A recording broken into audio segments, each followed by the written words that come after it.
And so the public was urged to help identify this man from this EFIT. One man came forward called James Shackleton, who admitted the EFIT looked like him. So yeah, that looks like me. Should I go up there? maybe, especially if you're in the area at the time, and maybe you just want to rule yourself out, you go, hi, I look like him. I don't think it was me. So he was arrested and his house was searched, raising hopes that this might be the breakthrough in the case. Oh, God, can you imagine like you come forward to do a good deed just to rule yourself out? They go and search your house and they find something worse. Well. Oh, no! What they found in his house was a coffin.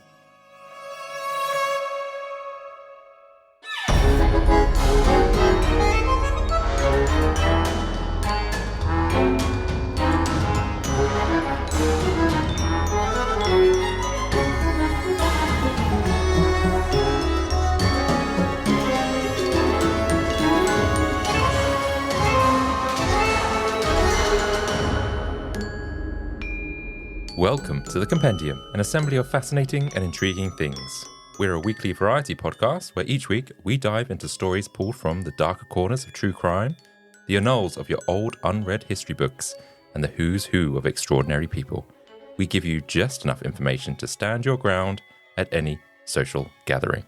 I'm your ringmaster for this episode, Adam Cox. And I'm your Willy Warmer inspector for this week. I don't feel like that's an official... It is. I checked. There is someone who is assigned roles in the freak show to go around inspecting everyone's Willy Warmers because the winter's coming, Adam. Got to make sure no one gets any frostbite on their tips. Right. That's I don't want to go to this circus. Don't you? Well, you do. Trust me. You do. I've inspected all the Willy Warmers. You know all the peens are in check. So you definitely want to go. Okay. No frostbitten peens here. That's good to know. God, this podcast's taking a downturn so fast. It really has, hasn't it? Welcome, Adam. Yes. So in today's compendium, we are diving into one of the biggest criminal investigations in the 20th century, the mysterious murder behind a beloved 90s TV presenter. Any clues? Well, in the UK? In the UK. Is this Jill Dando? This is Jill Dando. Wow, what a story. Yeah. It's one that it's been in the news, I think, consistently pretty much every year. In today's episode, we are revisiting the shocking murder of Jill Dando, a beloved BBC presenter who was second to Princess Diana at the time in terms of her popularity within the UK.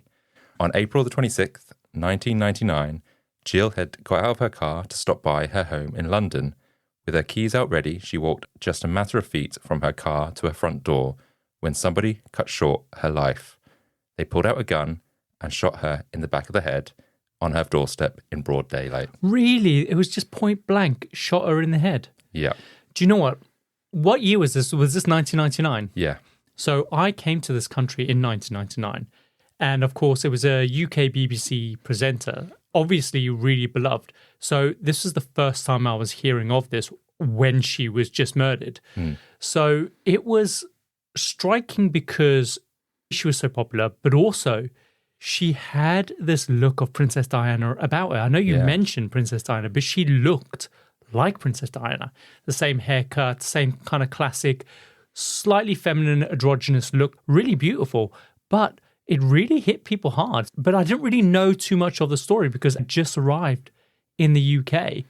And so I didn't really have an affinity towards it. But it's always been one of those stories I've been really quite interested about, but didn't know anything about it. Yeah, she was like one of the most popular TV presenters. She was on the news all the time. She had her own TV shows. And wasn't she like Crime Watch? She did Crime Watch. She had Crime Watch, which we'll come on to how that possibly plays a part into her death. Really? Wow. She had her own holiday show where she traveled the world. She was, a really good journalist and everyone loved her. So in the UK, who is she equivalent to today? I'm trying to think. Someone like Susanna Reid, but even Susanna Reid is probably not that big. I'm trying to think of a news presenter. Is that Susanna Reid, the one that was with Piers Morgan on the Good Morning Britain show? Kind of like her, but still, she was more famous than that. Someone more like Claudia Winkleman in terms of that kind of famousness, but I just feel there isn't anyone like Jill Dando now. Yeah, do you know what? I think, if I'm honest, from what I get, is that Jill Dando was a national treasure. Absolutely. So, if anything, I would say Holly Willoughby. Holly Willoughby, probably a But little. Willoughby doesn't do the news. She's No. more like a bit more charismatic, but still a national treasure Yeah. that everyone would love. Wow, this is interesting. Yeah, so this investigation into a murder was pretty much a national obsession. Like the police, the media, and all the public were like scrambling for answers. It wasn't just a crime, it was a moment that shocked the country. A woman who was loved by the nation was dead, causing the biggest criminal investigation since the Yorkshire Ripper. Today, we will remember who Jill Dando was, why she was so loved, and who she might have upset. Was it a jilted lover, obsessed stalker, or even an organised hit by a Serbian assassin? Or maybe someone hiding in plain sight? Are we going to be diving into conspiracy theories here? Not conspiracy theories. These are all avenues the police looked into. Hang on. Actually, the most important question, did they ever find out who murdered her? Someone got arrested. Oh, interesting. Adam, get on with this show. Okay, so this investigation would go on to raise so many questions, but the main one being, of course, who shot Jill Dando? But before we get into that, it's time for All the latest things. So this is a segment of our show where we catch up on all the things we've discovered over the last 7 days, from weird news to mind-boggling facts. This week, it's my turn to go first. So Adam, at the time of this recording, it is early September, right? By the time this goes out, be like mid-October-ish. Summer is fading. All we're left with now are those memories of the summer spent chilling out by the pool, the unmistakable smell that instantly takes you back to your childhood memories of days spent swimming and relaxing and chilling out and just having the best summer ever. There's very few smells that kind of encapsulate the smell of a summer, but one of them is... sun cream. Sun cream's one of them, Oh, but okay. also the smell of chlorine. Oh, okay. You don't think so? I wouldn't have gone with chlorine, but where are you going with this? Well, the thing is that I grew up in South Africa. Okay. So when I was running wild and free on the African plains, I spent time chilling out in my family swimming pool. And the smell of chlorine has always been something that's been really unmistakable, a very nostalgic smell that I associate with the summer. Well, did you know that the smell of the pool that is so nostalgic to us today that we have always thought was the smell of chlorine isn't in fact from chlorine? It's actually pee. Do you know what? I feel like I might have known this. Did you? I know that it masks the strength of the smell, links to the strength of the pee. Yeah, so it's the smell that we associate with chlorine is a result of the contaminants that are in the water that are reacting with it. And it's typically pee, sweat, or other kind of human contaminants, biological things. Isn't that disgusting? It is, yeah. So this YouTuber heard that the smell of chlorine was actually the result of kind of chlorine interacting with urine, sweat, and like I said, other contaminants. So he thought that he would go off and do a little bit of a test to Right. prove that that wasn't actually true. And what he did is he filled up 2 buckets of water, bucket A and bucket B. And the only difference between the 2 buckets was that bucket B contained a little shot of urine. Okay. So he popped the pee in there, left it for 24 hours, and then 24 hours later, he came back to do a smell check. He smelled bucket A, which almost had no smell. Really? Yeah, no smell at all. But bucket B had that really strong, unmistakable smell of chlorine that we associate with public swimming pools and kind of chilling out at the pool. Because there's some pools you go into and you have this faint smell. It's barely there, but you can notice it. And then there's other pools you go in and it's really strong. So basically what's happening there is that if you smell a faint smell of the chlorine, there's very few contaminants that haven't been resolved by the chlorine. But when it's a real strong smell, it means you need more chlorine. Oh, God. So that you put more chlorine in, that smell will then dissipate and become more neutral. And it can be spit and it can be sweat. It can be sweat, it can be pee, Poo. it could be poo. I'm assuming it's going to be mostly pee, right? Yeah. Because you got to think per human being, how much are you spitting in the pool versus how much are you lightly weeing in the pool? Yeah, you do get some in your mouth, pool water, and you spit it out. But Frank. oh, that is gross thinking about it. And the thing is, I was almost destroyed that nostalgic memory of chilling out by the swimming pool because it's one of the best memories that I have, right? Just what a soaked great in feeling. pee. I'm just soaked in pee. I'm bathing in pee. And I would also like the smell of it on my skin. So I'd get out the pool because it was so hot in South Africa. You'd instantly get out. You don't grab a towel. You just instantly get out and then you just lay on the hot kind of pavement right by the swimming pool and you just bake.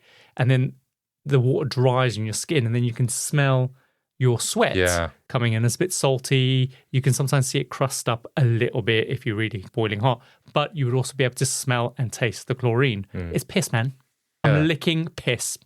Yeah, because as a kid, you're just taught that's like the clean smell, right? Mm-hmm. It is, but it's because it's reacting with something. But here's the thing. There's nothing I love more in this world than a nice, clean, bleached shower. I love getting a little spray bottle, spraying bleach all around, and then I will smell that smell of chlorine swimming pools. But that's it reacting with the fact that I've just pissed in the shower. Gross. No. Sometimes I might shit in the shower. Let's just waffle that down, call it a shower waffle. Please don't do that. I make sure it doesn't get blocked. I don't actually shit in the shower. That's obviously from our previous episode that we did. Yeah. Okay. But yeah, that's all my latest things for this week. What have you got for us? Okay, so my thing this week is I have learnt about the president's biscuit. It better not be limp biscuits. Have you ever heard about his biscuit? I don't know. I haven't, no. He carries it around with him all the time. Which president? Just any president. They always have a biscuit on them. Say more words. So it's actually like a plastic card, and it's nicknamed the biscuit because on that card, it carries all the nuclear codes. Okay, interesting. And so I think he has to like break this wrapper or something in order to look at the codes.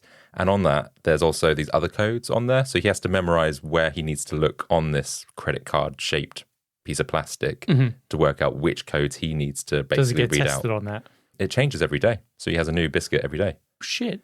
But so someone hands him a new biscuit? He gets a new biscuit every day. And I think sometimes the vice president looks after it. But the reason I know about the biscuit was I actually found out what someone else's idea was instead of the biscuit. And it was a professor from Harvard Law School. So you'd think someone quite smart.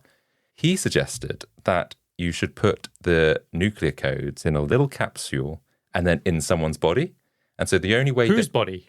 Some volunteer. Who just follows the president around all day? Yeah, and the only way to get the code... Just sacrifice him. Yeah, essentially. No. He would have to carry a heavy butcher knife with him at all times. Shit. So if the president needed to get the codes, he would like stab this person. Poor Steve. Steve's volunteered. And then pull the codes out. I just love the juxtaposition of a really lovable term for something that could absolutely destroy the entire planet to then like, oh, to get these things, these codes that can destroy the world, you've got to stab someone rather than just breaking a biscuit gently. And the thing is, right, I haven't stabbed anyone, but I can't imagine that's easy to, I don't know, get out of a body. Someone's fired nuclear missile at you and you've got to respond to that. You haven't got like hours or like minutes. Yeah. You've got to respond You can't sit there and seconds. contemplate it. You have to be 100% certain that you know exactly where you're going to cut, where you're going to go, and also have to come to terms with the fact that you've got to cut someone open. Yeah. And then what happens if there's a false alarm and then you've cut Steve up and you're like, oh, sorry, Steve. And he's like bleeding out. What if this was under the Clinton administration and this whole time the biscuit holder that was inside her belly or the code holder was Monica Lewinsky? Never so he's know. having it off with Monica Lewinsky and then all of a sudden he has to slice her open. I know. And the other thing I thought of, what if Steve wants to go on holiday or Monica Lewinsky? Are they allowed to go on holiday? Unless they get a new person to eat a new capsule every day. I don't know. Jesus. Because that capsule's going to come out, right? Yeah. What if he had a bad curry the night before? Oh, no, I think it's somehow it's planted in. Ooh, I see. Yeah. Ooh. And then I thought of what if Steve's out at lunch and a missile's coming and they're like, where's Steve? And he's gone to get a burrito. I don't know when he's going to be back. God, that's the stupidest thing I've ever heard. Yeah, because when the professor said about it to one of his friends at the Pentagon, they were like, no, that's a terrible idea. We're not doing that. Yeah, you think? So yeah, that's my latest thing for this week. Very good. Should we get on with the show?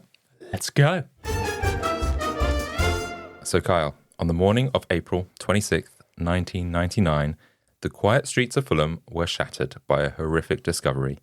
Jill Dando, the beloved BBC television presenter, was found collapsed on her doorstep. Passerbys and neighbours quickly realised something was terribly wrong when they could see Jill was covered in blood and she wasn't breathing. Desperate calls to emergency services followed, but despite their best efforts, Jill was pronounced dead at 1:03 p.m. after being rushed to the hospital.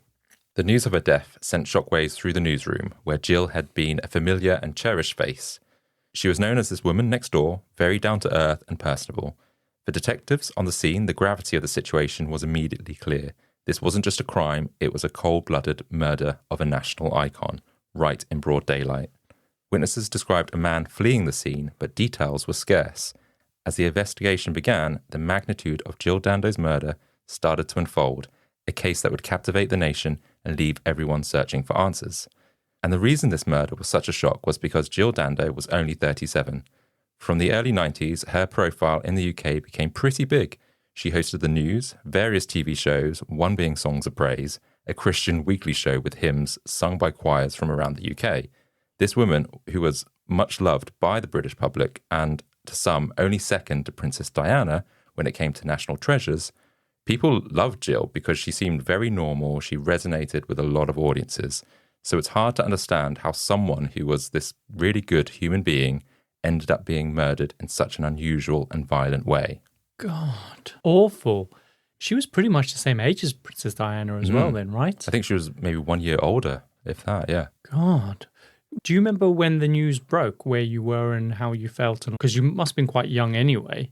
So what were like people around you and their impressions of what had happened? I remember being all over the news, and I remember I'd always watched her growing up on just various shows and things like that. So I knew who she was, but I think I was probably just a bit too young to really understand. The only reason I think I remember Princess Diana's death is because I turned on the TV one morning expecting to watch cartoons, and there wasn't any. Yeah, I was watching Toy Story and I got interrupted at that moment, which admittedly was very sad because I loved her. My parents always used to joke that I used to refer to Princess Diana as the Queen of Tarts because she was Queen of Hearts, wasn't she? Yeah. And I think maybe I was conflating the Alice in Wonderland Queen, who was also the Queen of Hearts. I don't know where the Queen of Tarts came from. You just loved a good tart. I just loved Jam tarts we're talking about, right? But yeah, so I know I'm talking about Princess Diana here, but the two things overlap for me because they were so similar. They were so beloved. And it's almost as if Jill Dando replaced Princess Diana and filled that void because they were so eerily similar looking, right? Yeah, it's interesting because they looked so similar, because they perhaps had this such good nature. They did a lot for charities and just public service and stuff. I think the two just became intertwined a little bit. And we'll come on to why they looked so similar a little bit later, actually. Oh, that's creepy. No, Why do you make it sound creepy? It's not supposed to be creepy. It's a fact that I found out, which I thought was quite interesting. Interesting. So will you also go into a bit about who Jill was? Was she married? Did she have kids? Well, yeah, let's start with a bit of background to Jill, because those that are listening outside the UK are probably thinking, who? But it did reach news publications and broadcast in America and all over the world because it was such a big case. So to try and explain who she was and how someone so innocent might have begun to pick up enemies on her rise to fame, she was born in Weston-super-Mare. From what I understand, she had a good but quite a modest upbringing. And from early on, she was interested in words. And so it was almost a given that she would go on to study journalism, which she did. After graduating, she gets her first job as a trainee reporter for a local newspaper called the Western Mercury, where her father and brother also worked, so keeping it within the family. And after several years as a print journalist, she went on to work for the BBC, starting out as a newsreader for local BBC radio. Over time, she makes the transition to TV, presenting regional BBC programming. And it's from this that she catches the attention of national BBC TV producers. And what was apparent straight away was that she had this confident, eloquent, but classless English voice. She could speak to and for everyone. And one of the BBC executives that spotted her was a man named Bob Wheaton. Okay, I have an issue with, and I know you didn't mean it that way, but you said she had a classless kind of accent. But that probably means something to people in the UK and makes sense. But to people outside the UK, you make it sound like she was a hussy. No, I guess she spoke really well, eloquently, but she didn't, it wasn't obvious that she was like rich or anything like that. Yeah. It was just quite She normal. spoke well, but she had an accent that couldn't necessarily be identified as any particular group. Therefore, she connected to everyone. Yeah, you wouldn't have put her in any class, if that makes sense. It was classless, but not classless. Yeah, she didn't. She wasn't class. Adam's mum. She was very classy, and stop that right now. So, as I was saying, one of the BBC executives that spotted her was this guy called Bob Wheaton. And not only does he become her boss, but they have a romantic relationship for several years. There is an interview of him where, I'll be honest, I understand to be on TV or in the spotlight, you need to have a good image.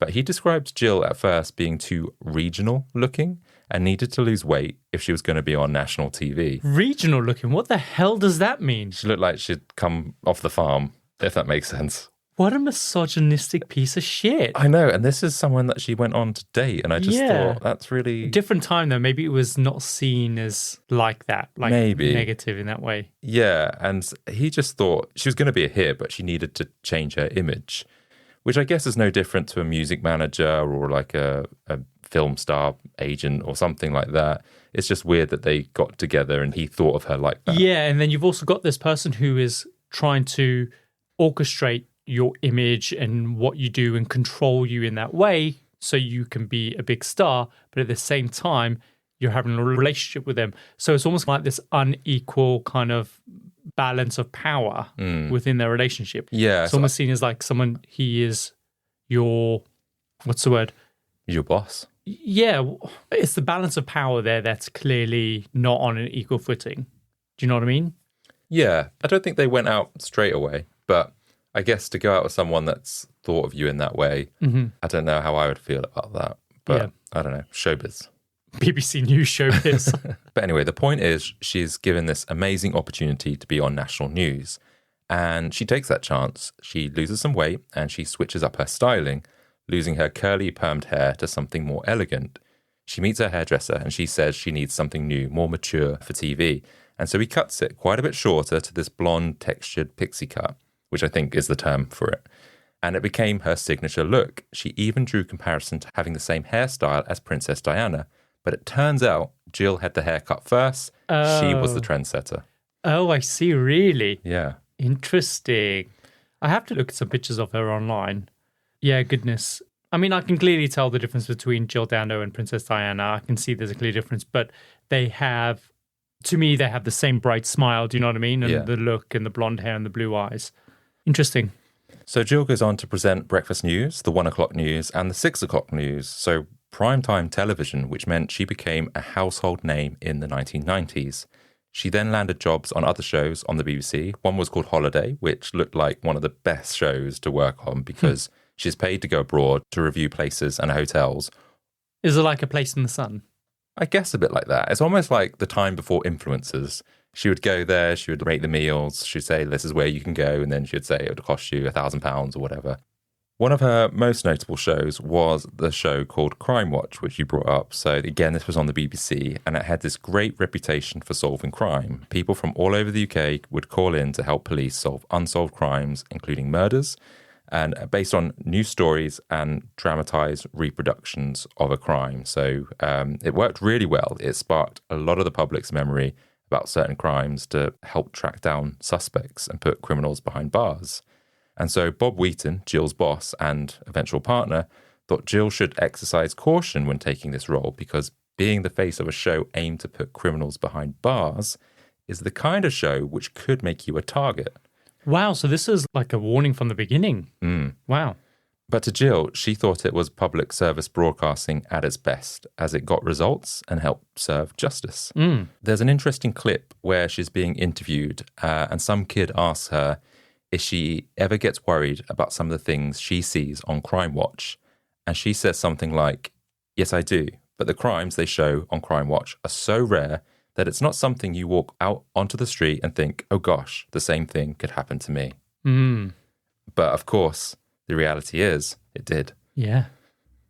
On April the 26th, 1999, she steps out from her car, walks up to the house, and is murdered in broad daylight. So what happened next? Well, once the police had been alerted, they descended onto the scene, but given that people had tried to resuscitate Jill, a member of the public called 999 themselves, it meant the scene had become heavily contaminated. And for someone in London to be shot in the head, this was incredibly rare.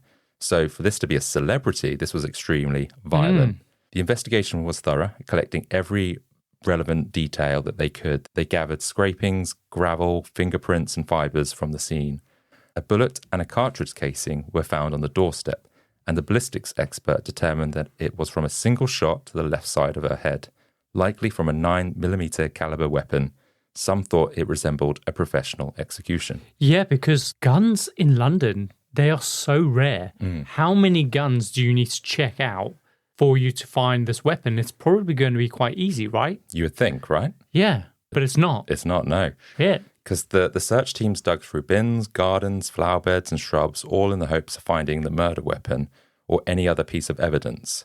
A postman said that they had seen a Mediterranean-looking man just about after 10 o'clock on the opposite side of the road from Jill's house. And another witness, a traffic warden, claimed to see a man running across the road, sweating heavily.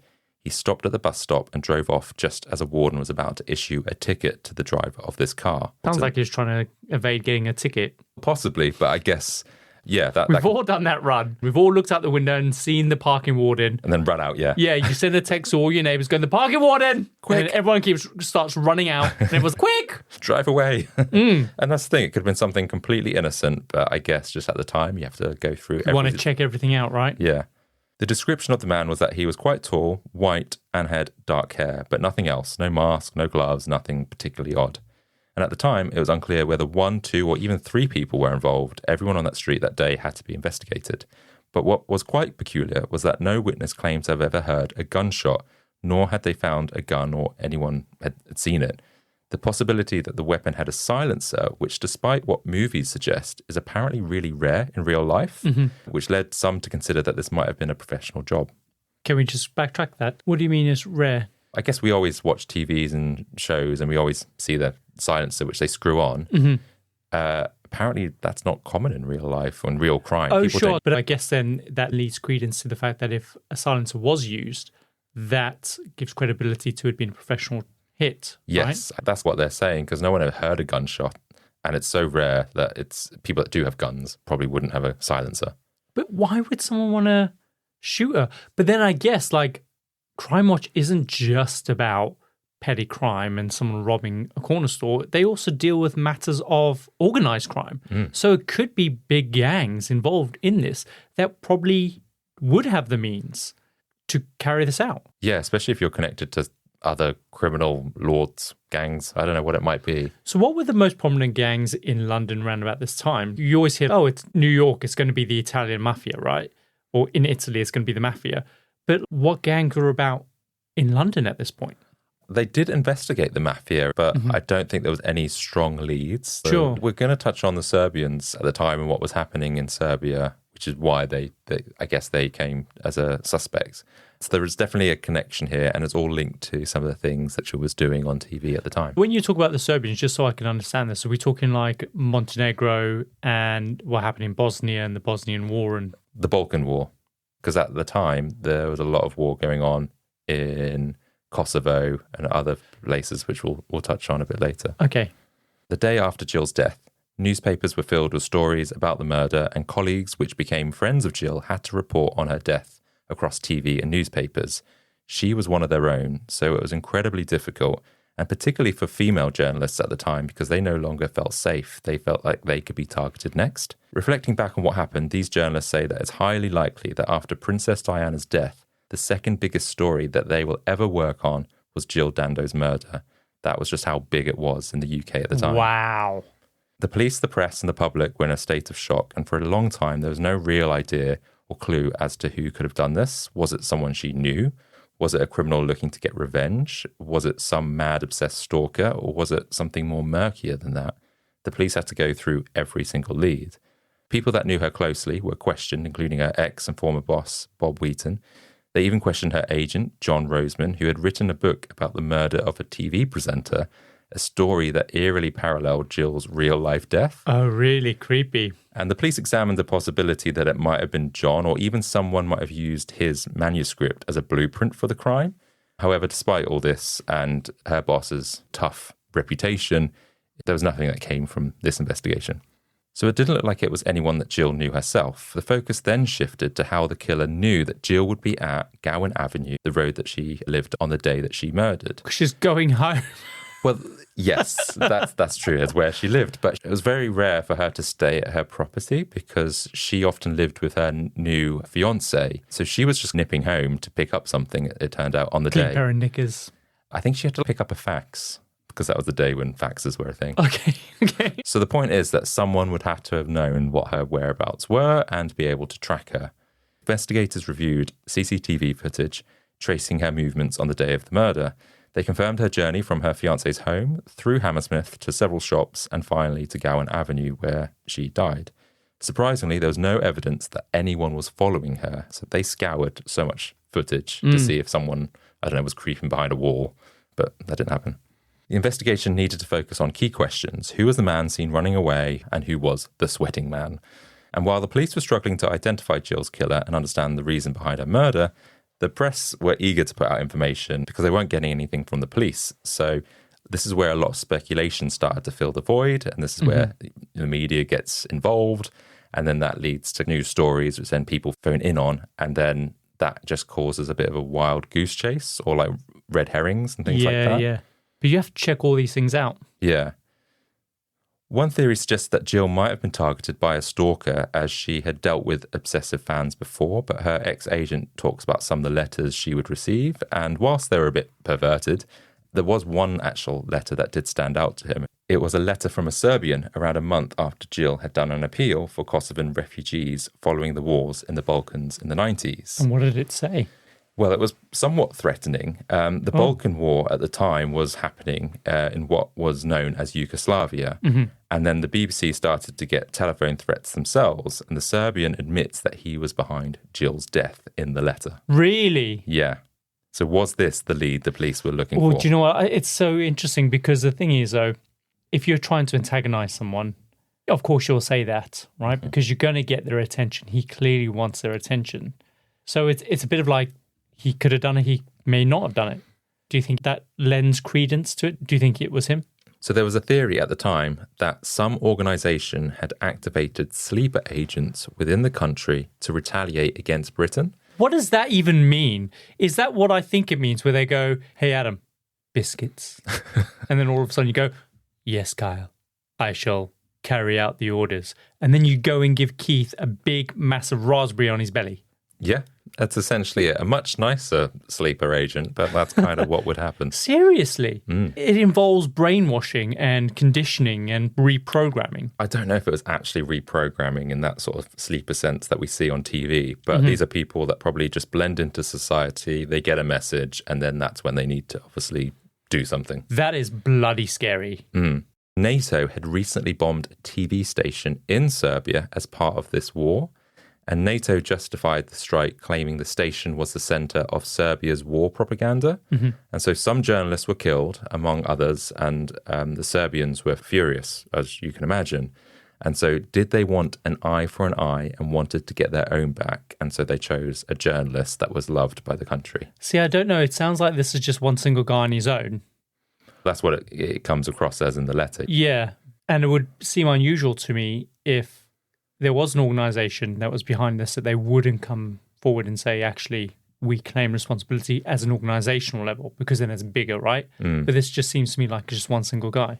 Yeah, it wasn't a stretch to think that, okay, maybe if he was a single Serbian, he could still be connected to some Serbian crime. Sure. Because what NATO had done, it pissed off a lot of people. And so people wanted revenge against NATO. And thousands of people from Kosovo were fleeing their homes at the time, and they were arriving at the borders of neighbouring countries, which is what Jill's appeal was all about. So this was the connection and why they might have chosen her over any other journalist or news personality. I think I believe it. A lot of the journalists who reported on the Yugoslavian war said that they were so scared to leave their own house at times in fear that they could be killed, because this was what was going around in the newsrooms. So the police did look into this. They looked at the Serbian government, Serbian state, Serbs living in London, and they even looked into criminal networks such as the mafia. But there was no concrete evidence to suggest that this was them or a strong political motive. Yeah. So clearly they don't arrest someone, because you did say someone was arrested. Yeah. Was he a Serbian? He was not. Wow. So this is going 180. Like, it's completely the opposite. This sounds like a solid lead, plausible. Yeah. Because of everything that was going on. But no, they go off and arrest someone else. Someone else, because the investigation's got to continue. So where did it go next? They have to go back to the men that were seen running away, because that's literally all they've got to go off at the moment in time. So one man was seen running towards a bus stop and was sweating. And an e-fit of that suspect was released to the public during a press conference. And so the public was urged to help identify this man. He's described as a white male, aged 35 to 40, wearing a dark suit with neatly cut brown hair. And so the hope was that someone might be able to recognize him from this e-fit. One man came forward called James Shackleton, who admitted the e-fit looked like him. So, yeah, that looks like me. Should I go up there? Should I say something? Maybe especially if you're in the area at the time and maybe you just want to rule yourself out, you go, hi, I look like him. I don't think it was me, but I don't know what you do. So he was arrested and his house was searched, raising hopes that this might be the breakthrough in the case. Oh, God, can you imagine you come forward to do a good deed just to rule yourself out? They go and search your house and they find something worse. Well. Oh, no. What they found in his house was a coffin. Oh, God. As well as some photographs and materials related to the Fulham area, including what appeared to be the BBC. Okay. James Shackleton was an eccentric kind of character, and he was an undertaker, actually, from Shepherd's Bush. Explainable. And what is weird, though, is he specialised in specific funerals and making baby coffins. I mean, someone's got to make them. Someone's got to do it. Now, it has to be one of the worst jobs in the world, but from what I remember, he was just in the area collecting wood for coffins, which is really unusual because I thought the way that I read this is that he's scavenging for wood rather than picking up wood from a store. So why would he go scavenging for wood for a coffin? Is he like a freelancer and he's just trying to make, I don't know. It's weird. Anyway. Where was he getting the wood from? Well, I don't know. It makes it feel like he's ripping down a fence. You're I'll take this. Scrap metal dealer. Yeah. And then you're using it to make coffins or something sentimental. So he was accused of having an obsession with Jill Dando and was suspected of stalking her. He dismissed these claims, though, because he said... What were they based on? I guess maybe because he had some footage or articles on the BBC in his apartment and then some other bits that they found. But that's ridiculous. That's like me saying, hey, Kyle, do you know what? I think you are obsessed with Holly Willoughby because you have an old recording of This Morning. This is the thing. I think there's not too many leads to go off at the moment. Right. And so they're really scraping the barrel. Yeah, I see. And I guess probably the media have gotten hold of this as well. Oh, we found a recording of Jill Dando, who's on all these different TV shows. Could be any one of the 20 different shows that she's on. And they're gone, oh yeah, see, this is evidence that he's a creep. And he collects coffins and he scavenges wood from forests to make kids' coffins. But he dismisses all this, obviously, as you would do. And his explanation is I'm gay. Why would I be obsessed with Jill Dando? I mean, there are a lot of gay men out there who are obsessed with Princess Diana. Not to say that they killed her. No, yeah. I think what became clear after a bit more digging that he was a bit of a fantasist. He had previously tried to involve himself in other murder cases and had falsely presented himself a member of the aristocracy. Oh. He's just a bit of a liar and a fabricator, and he was bailed and eventually cleared from the investigation. So he just wants his bit of fame, I think. Yeah, so I guess that makes sense then. He's seen an e-fit that looks like him. He's seen it as an opportunity to potentially get into the papers and to, just be part of this story that's really big. So, yeah, harmless guy. Yeah. Yeah, a bit weird, but, another red herring. So we need to follow up with the other lead then. So I think one of the key mistakes in this investigation was the publication of the e-fit, which led to a flood of tips and unnecessary work for the police because people are phoning in going, hey, that looks like Bob from down the street and all that sort of stuff. And so it wasted a lot of police time. Rather than trying to track down the real criminal, they had to investigate all these other leads. And so that meant that the reward for information leading to the murder had also risen to £250,000 because they really wanted to nail this guy. And it was the biggest reward in criminal history in the country at the time. So a huge amount of money. The idea that it would hopefully persuade someone to come forward with actual relevant information. So another indication that this was the work of a lone individual was the nature of the weapon used. The murder weapon, which was a pistol, had never been found. However, the brass casing from the bullet recovered near Jill's body could be key to identifying the killer.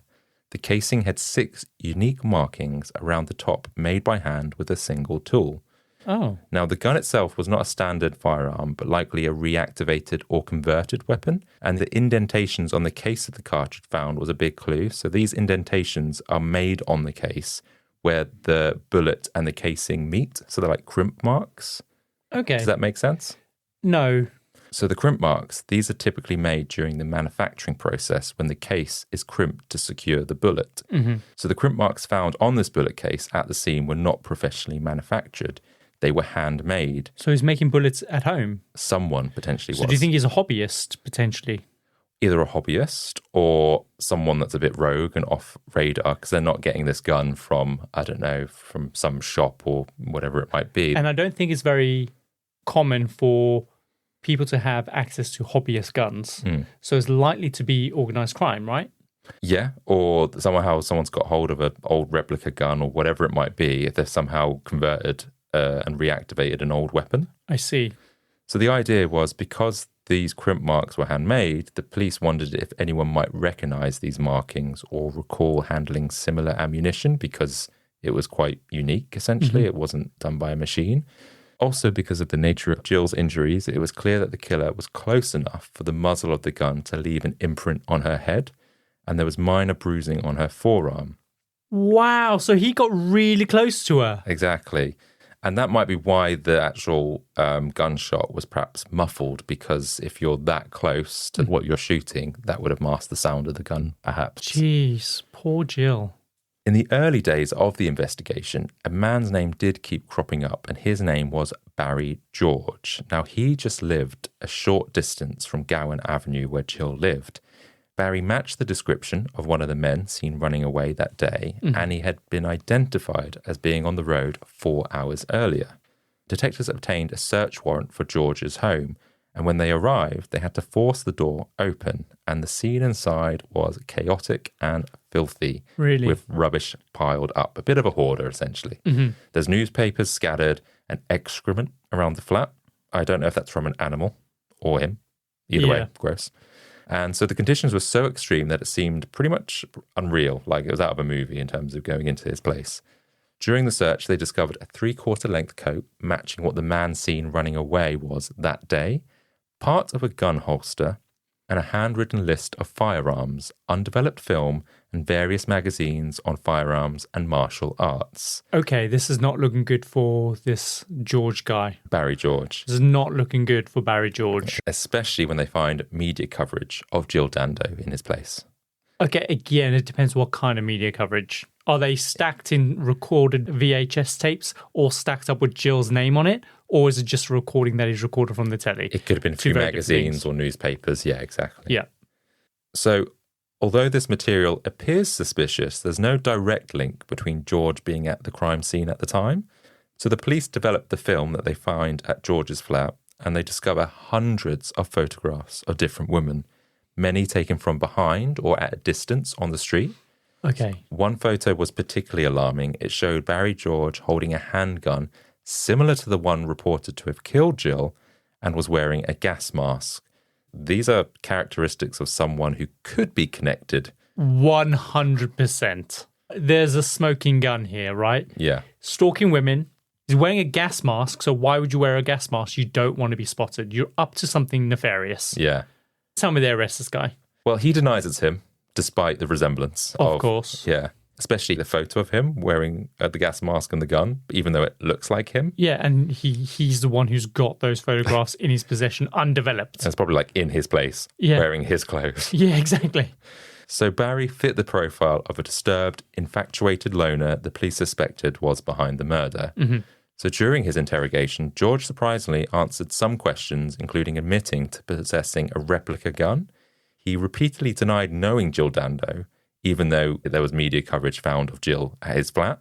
So, one of the most famous women in the UK at the time. Yeah, that's like me asking you, do you know who the Queen is? No, I don't know who you mean. What, Freddie Mercury? Yeah, exactly. Barry is arrested. All the evidence is pointing at him at this stage. And this story of his arrest is as big a story as Jill Dando's murder itself. The media and public were desperate to know everything about him, his life story, and it was discovered he was diagnosed with Asperger's. He also had committed serious previous crimes, including attempted rape and assault on women, for which he had served time in prison before. This is the guy, man. This is the guy. It seems that way, right? He'd also gone by various other names, including Paul Gadd. That's the real name of Gary Glitter.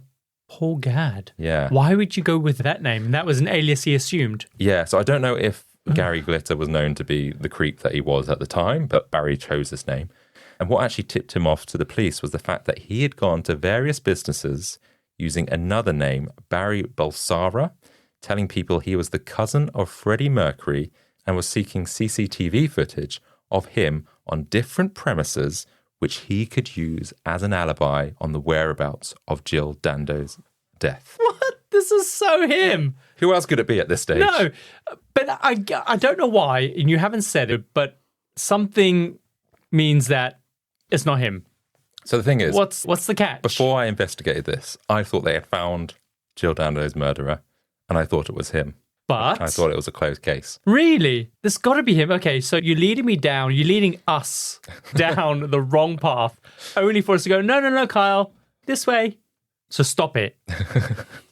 Okay, so I'll lean into this just a little bit more before I pivot. Okay, sorry, listeners. So one piece of evidence that could prove that he was at the scene of the crime was his 3/4 length coat, similar to what witnesses described the man seen running away was wearing. The coat was photographed and sent to forensic analysis, and by the time that this is sent, it's about a year after Jill Dando's death. Okay. And so anything that they find is probably going to be minimal, but they look for things, fibers, blood, gunshot residue. Just when it seemed George might have to be released because there wasn't enough direct evidence to keep holding him, forensic experts discover a single particle of gunshot residue inside the coat pocket. Okay. We know he had a gun, Mm-hmm. so that's not surprising. Yeah. And this residue indicated that George had been in the presence of a firearm that had gone off. Mm-hmm. And so I guess this was the link to say that he could have been there at the crime because this is the coat that was seen, or a coat like this was seen at the crime, and therefore this could be him. Sure, but it does feel like if he was the one who shot Jill, there'd be more than just one particle of gun residue.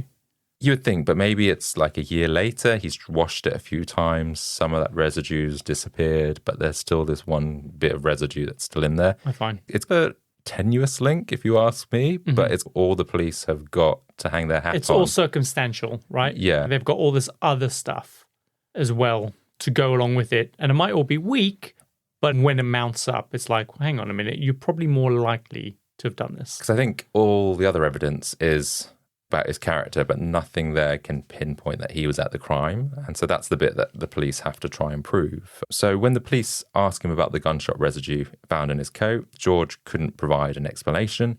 And on his sister's advice, he makes no further comments. And with this new evidence, the police have enough now to charge Barry George with the murder of Jill Dando. He gets arrested. He's our guy. Yeah, I mean, the evidence right now is pretty compelling that it's him. He had a violent nature based on the way that he's attacked women in the past. And he did have an obsession with Princess Diana, a woman who looked a lot like Jill Dando. Oh, interesting. And he'd been caught in the grounds of Kensington Palace with a coil of rope, wearing combat gear, carrying a 12-inch hunting knife. What was he going to be doing with that? I don't know, but it's not looking good. I don't know if he's just on a jolly. I don't generally know, but he didn't hurt anyone. Certainly up to mischief. Yeah. So none of these things make him a murderer in isolation, of course, but to me, it doesn't add up. His family, however, stick by him, and his sister in particular defends him against all odds.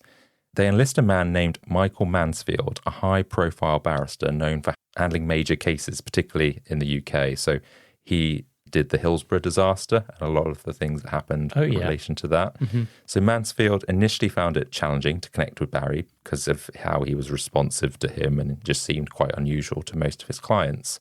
But Mansfield was concerned that the police had built their case on the idea that Barry, being a loner with an interest in women and guns, was guilty based on circumstantial evidence rather than concrete proof, which is what we're saying. Like, everything looks like it's pointing to him, but nothing really feels strong enough. And it needs to be concrete. Is that what they're saying? Yeah. So he emphasized that the evidence against Barry didn't constitute as a solid enough case. And so he pointed out that often the key to solving a crime lies within the crime scene itself, and he personally visits the scene to gain a better perspective. And so when he gets to the scene, he observes that the distance from the car that Jill stepped out of to her front door was just a few paces. And so it's clear to him that it couldn't have been the work of a lone individual, because someone would have had to have known that she was going there and then basically hiding out, ready to jump her behind a wall. And so he just says someone like Barry George, who I guess because of his Asperger's, just wouldn't have that kind of ability to do this kind of I don't know, very specific and targeted kill like that. See, I disagree with that. I can't agree or disagree with that. No, I don't know. I guess from his perspective, and that's he's hired as the defence, that's what he's got to try and argue as the case. And so he believes that Barry George is actually definitely innocent. But I guess a lawyer would do that, right? Mm-hmm. He also questioned whether Barry was fit to stand trial, capable of even understanding the proceedings. So when Michael first meets Barry, he noticed that something is off straight away. He's extremely distressed, disorganized. His intellectual abilities are very low. He actually falls into what they say is the borderline range of working memory and processing speed. So he's just about capable. Sure. So he has Asperger's anyway, right? He clearly has some challenges. He lives like a hoarder. He is obviously not very great with engaging in normal, healthy relationships with women. Mm-hmm. He clearly has an appetite for women because, of course, they found all these questionable photographs of him taking these pictures of. He just doesn't know how to express himself in a way that is acceptable within kind of normal society. Yeah. So, I mean, none of that's news to me at all. Clearly, I know from the very beginning that he clearly has some issues. Yeah, and I think this is the thing that Michael thinks, that the media are making you out to be this monster. They're dredging up all these sort of stories and I guess making him like this calculating murderer or whatever. Mm-hmm. But then when he meets him and sees how he behaves, he's like, how can you be this person that's targeted Jill? Because it doesn't seem like you have the intellectual capability to carry out this type of murder. Really? See, I disagree with that completely. If anything, it probably makes him more likely to have done it, purely just based on what you've said, but also because probably he might be seen as a pariah to other women if he feels the need to go off and do these creepy things. Yeah, I think the thing is he probably lived a little bit in his own world. Mm-hmm. I think, one, he'd obviously given false names to people in the past. There was an investigation into kind of what he'd done in his background. And actually, he went by another name, Steve Majors, and he was attempting a stunt where he tried to jump over 4 double-decker buses on roller skates. A stunt he'd never practiced before. Really? And there's even like a clip of him being interviewed like on TV Mm-hmm. to do this stunt. It ends disastrously. He dislocates his spine and fractures his femur. So he's just a bit of a fantasy-driven person, I guess. The fact that, okay, he wasn't successful, Mm-hmm. but the fact that he attempted this feat of jumping over all those buses, Yeah. makes me think he is capable of getting out of a car, walking up behind a woman and shooting her at point blank range. It sounds like he has no fear. No. Put it that way. Yeah. There you go. So fast forward to the day of Barry's trial, and the outside of his courtroom is packed with television crews and everything like that. So it's a big kind of media circus. Mm-hmm. In the first weeks, a key witness testifies that she had seen George near Jill Dando's house early in the morning, appearing nervous and trying to shield his face. The prosecution also presented evidence suggesting George attempted to create a false alibi by retracing his steps and visiting a local advice centre to establish an alibi for that time in the morning. And then the most critical piece of evidence was a single particle of gunshot found in his coat. During police interviews, George couldn't explain how the residue got into his coat, which the prosecution claimed was evidence of his guilt. They argued that George had forced Jill Dando to the ground and shot her, but George countered that if he had pushed her down and fired the gun, then there had been more blood and gunshot residue all over him, not just a single particle. Oh, he pointed that out. He pointed that out. So hang on a minute. You do know what's going on here. Yeah. You're not pulling the wool over our eyes. Yeah, that's true. Of course, he could have washed his coat and got rid of the evidence. So, yeah, maybe, but this is like a year later. So, as the trial progressed, it became clear that the prosecution's case hinged on that single particle of residue that was in his coat, with the rest of the evidence being largely circumstantial. Essentially, the trial came down to whether the jury believed the residue particle was enough to prove George's guilt beyond reasonable doubt. And it takes the judge 3 days to sum up all the evidence, and the jury has to give their verdict. And after hearing both sides of the argument, they find Barry George guilty of murder, and he is sentenced to life in prison. So it was him! They've got him. You led me to believe that it wasn't him. That's where I thought the story ended. That's what I said. Okay, but several years go by, and Barry George, who is still adamant about his innocence, is hopeful that the sentence will be overturned. Mm-hmm. Whilst in prison, a man named Noel Razor Smith. What a name. I know, he's a criminal. Okay. Obviously, he's in prison. Served time in Belmarsh Prison alongside Barry George. Now, Noel had spent 33 years in prison for armed robbery, amongst many other things. He didn't know how to read at the time, but learned whilst he was in prison, and he went on to become an award-winning writer, writing for various news publications. So it turns out you can reform. Yeah. But whilst he was in prison with Barry, he was approached by a journalist from Punch magazine asking if he could interview Barry while in prison. Isn't Punch magazine like a joke magazine? I don't know. So on Wikipedia it says Punch magazine was a British weekly magazine of humour and satire established in 1841 by Henry Mayhew. And apparently the last edition was in 2002. Oh, right. So it doesn't feel like it's cutting edge journalism. I don't know. I don't know if it's a serious publication, but interesting. Well, yeah. So this guy, Noel Razor Smith, is asked to interview Barry whilst in prison.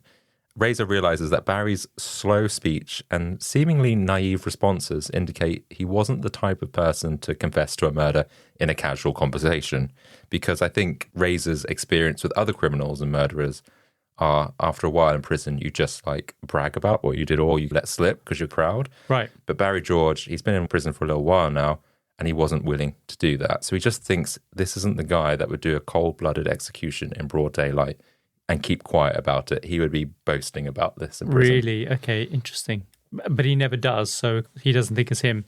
Yeah, exactly. He doesn't fit at least the typical murderer in this sense. And his family felt exactly the same way, which is why they didn't stop believing in Barry and wanted to do everything they could to fight for his innocence. This is where a guy called Raphael Rowe, an investigative journalist, steps onto the scene. Mm-hmm. A few years after Barry George was convicted, his sister reached out to Raphael seeking help to highlight that her brother was wrongly imprisoned. And at the time, he was working at the BBC but had a personal connection to Barry's situation. When Raphael was 20, he was wrongfully convicted of murder and a series of robberies, spending 12 years in maximum security prisons. And it was his sister's relentless support in getting her brother out is the reason that he eventually went free. Okay. So there's a strong parallel here, and I guess that's why he gets involved in the case. Mm-hmm. Because so if you have a determined sister, you'll get off with murder. or they'll get you out of prison. When he first speaks to Barry, Barry, of course, insists on his innocence, but struggles to articulate why. But this was enough for Raphael. He could see, actually, I've been in your shoes. I know what you're going through. And so he's determined to uncover the truth. And he reviewed every detail of the case, searching for inconsistencies. And what shocked him the most was the only evidence linking Barry to the crime scene was that single particle of gunshot residue.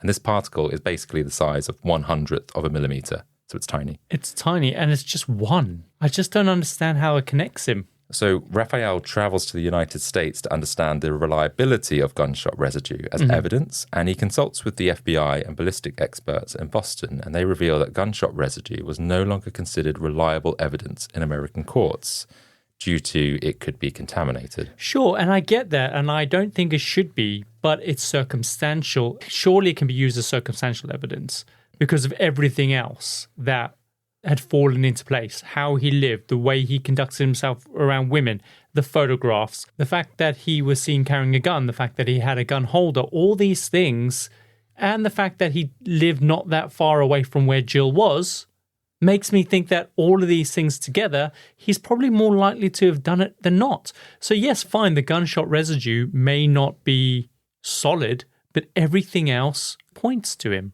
Yeah, everything collectively. But for Raphael, he's like, you can't rely on this in court because the US have turned this out. And so what he does is he gets involved and tries to reopen the investigation and say, actually, the way that he was sentenced or tried is fundamentally flawed. And so these findings were presented to the Criminal Cases Review Commission, which led to a new investigation that concluded the ballistic evidence should not have been used to determine Barry's guilt or innocence.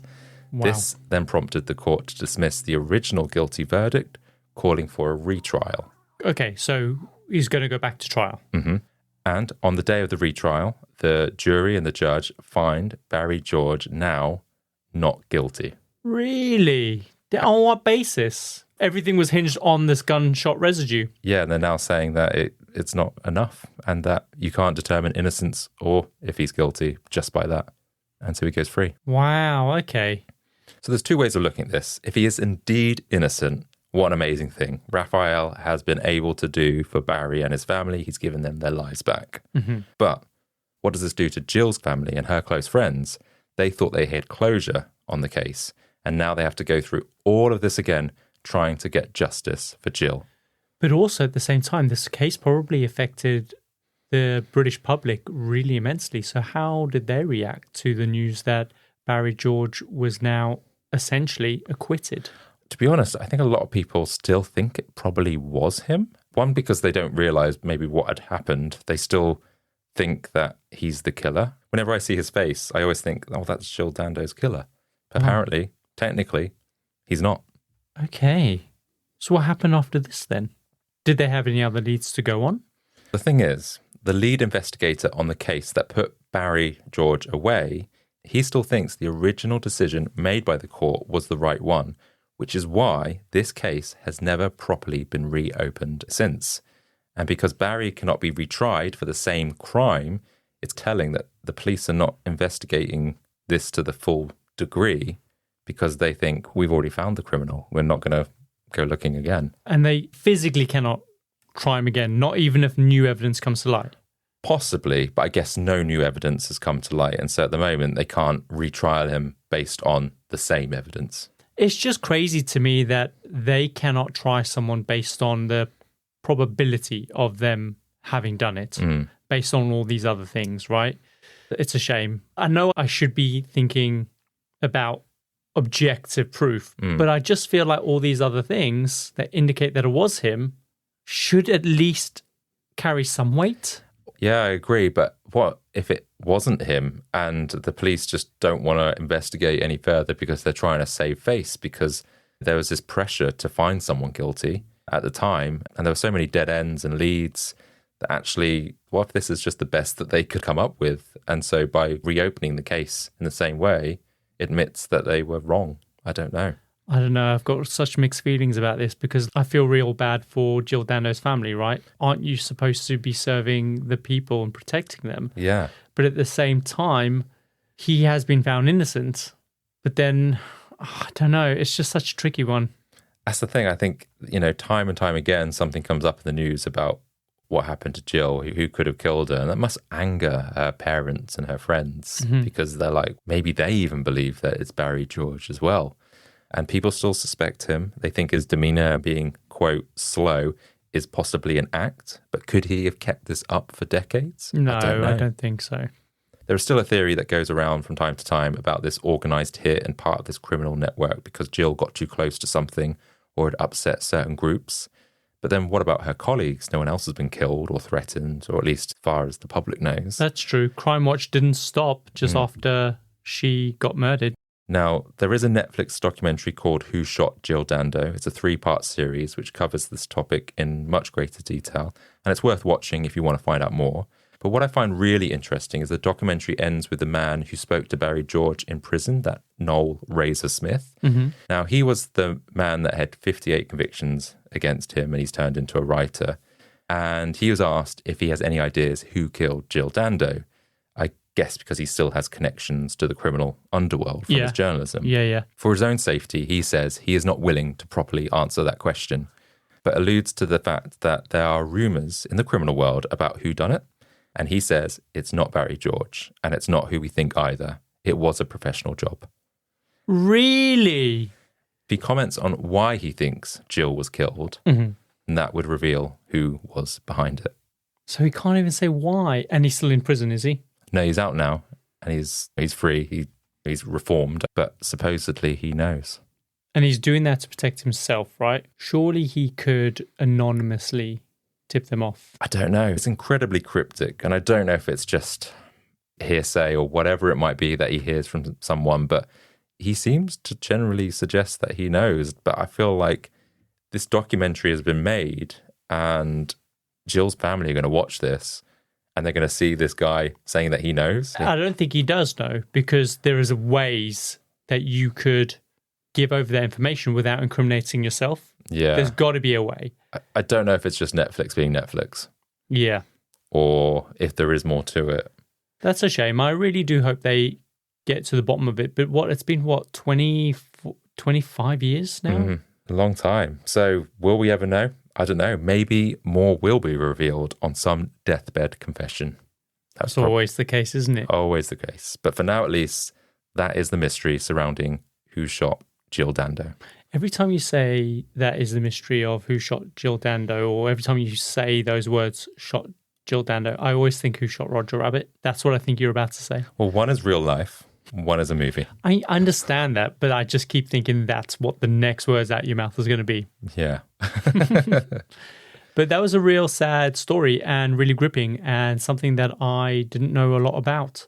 Like, I was very aware of it, but didn't really know the details. Exactly. Didn't know that someone was actually arrested for it. And got off with it. I didn't know all the connection to Serbia. I think maybe I was just too young at the time to really probably process what was going on in the news. So I guess if you were a bit more conscious than I was then, you'd know about this sort of stuff. But yeah, it's one of the biggest mysteries in the UK in terms of crime and stuff like that. And it's still unresolved. And I just wish we could find a killer. Or One we day. have. Maybe we have. Yeah, I still find it hard to believe that it wasn't Barry George. He's now living in Ireland to escape, I guess, people from the UK that might be harassing him. But yeah, we'll never know, I guess. Shall we run the outro? Let's do it. And that's it for another episode of The Compendium. If you enjoyed today's episode, please follow us on your favourite podcast app. It really helps us when you do. Next week's episode is available 7 days early on our free access Patreon. For more content, subscribe to our Certified Freaks tier for access to our entire backlog, exclusive posts, and sneak peeks. We release new episodes every Tuesday, and until then, remember, sometimes the most tragic stories are the ones that never fully reveal their secrets, leaving scars that time struggles to heal. Until next time. See you later.